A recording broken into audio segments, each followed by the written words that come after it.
Well, at least you got teeth now.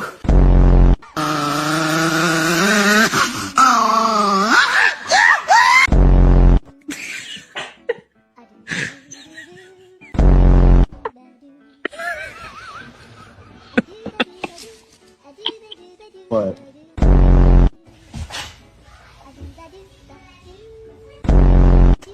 Okay,